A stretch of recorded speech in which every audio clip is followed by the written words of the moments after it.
ललितपुर जिले में आप देख रहे हो कि लगातार जिस तरह विकास की गंगा और विकास की लहर लगातार बहाई जा रही है, ठीक उसी तरह एक गांव ऐसा भी है जो काफी हटके यहाँ पे काम हो रहा है। ऐसे कार्य यहाँ पे हो रहे हैं जो शायद पहले किसी ने कल्पना भी की है, चाहे वो शिक्षा व्यवस्था की हो, सड़कों की बात हो, तमाम व्यवस्थाओं की बात क्यों ना की जाए।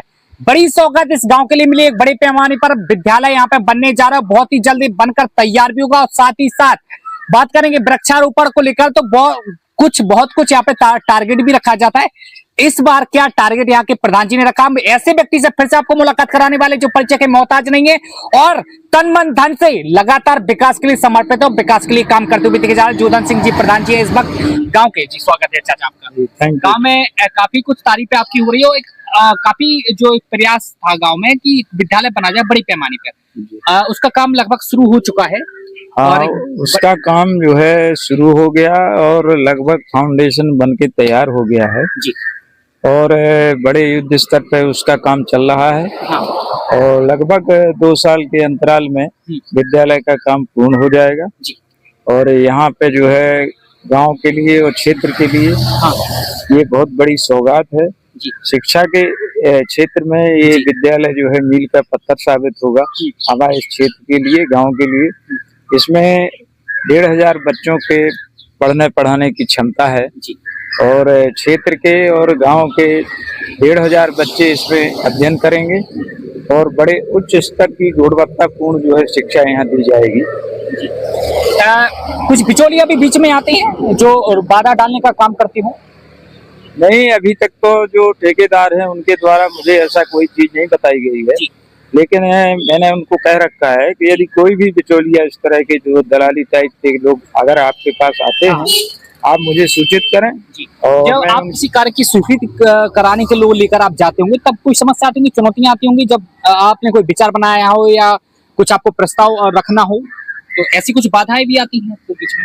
नहीं, ऐसा तो यहाँ में गांव में विरोध करने वाले लोग इस तरह के नहीं हैं। विकास करवाने को लेकर कोई समस्या? विकास करवाने को लेके पहले जो है बहुत शुरुआती दौर में बहुत समस्याएं आई और लोगों ने ये सोचा कि विकास कार्य ना हो पाए, लेकिन मेरी तत्परता से और मेरे प्रयास से उनके सारे प्रयास विफल रहे और मैं जो है विकास के काम कराने में जो है सफल रहा। इस बार वृक्षारोपण को लेकर क्या लक्ष्य आपने रखा है, कितना आपको वृक्षारोपण की ओर कराना है, सुरक्षा को लेकर क्या कुछ इंतजाम होंगे? वृक्षारोपण के लिए जो शासन द्वारा निर्धारित लक्ष्य है वो 10,000 के आसपास है और इसमें एक सिद्ध स्थान है हमारे यहाँ, वहाँ पे काफी जगह है, वहाँ पर एक सघन वन जो स्कीम चल रही है गवर्नमेंट की, सघन वन के अंतर्गत वृक्षारोपण का कार्य किया जा रहा है। और जो हमारे चक्रोड हैं, जो हम लोगों ने चक्रोड डलवाए हैं, उनके किनारे भी वृक्षारोपण कराया जा रहा है।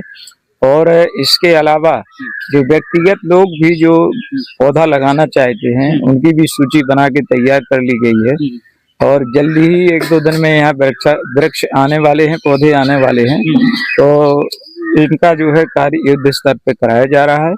शासन की मंशा के अनुरूप वृक्षारोपण कार्य कराना एक पुण्य का काम है और पर्यावरण के लिए भी बहुत आवश्यक है। हर वर्ष वृक्षारोपण करवाए जाते हैं, लेकिन सुरक्षा को लेकर बाकी समस्याएं होती हैं, ऐसी बात निकल के आती है तो क्या? जी, ऐसा है कि शासन द्वारा ये जो लक्ष्य निर्धारित किया जाता है उसमें केवल पौधे लगाने का लक्ष्य दिया जाता है, बल्कि उनकी सुरक्षा और पानी के इंतजाम के लिए कोई ठोस नीति नहीं बनाई गई है।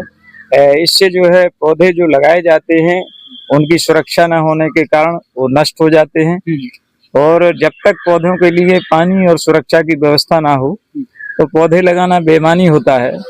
और मैं शासन से अपेक्षा करता हूँ कि इसके वृक्षारोपण के टारगेट के साथ साथ इनकी सुरक्षा और पानी के भी इंतजाम जो है सरकार की तरफ से कराए जाएं, तब हम जो है वृक्षारोपण लगाने में सफल होंगे और उनका हमें सही लाभ मिल पाएगा।